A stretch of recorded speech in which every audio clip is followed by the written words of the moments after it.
প্রশ্ন, মৃত মানুষের পাশে বসে কুরআন তিলাওয়াত করা বৈধ কিনা?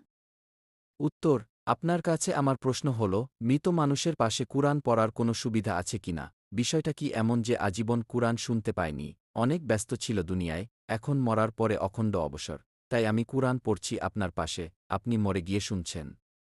আল্লাহ তাআলা কি মরা মানুষের শোনার জন্য কুরআন নাজিল করেছেন? এটা আমার প্রশ্ন।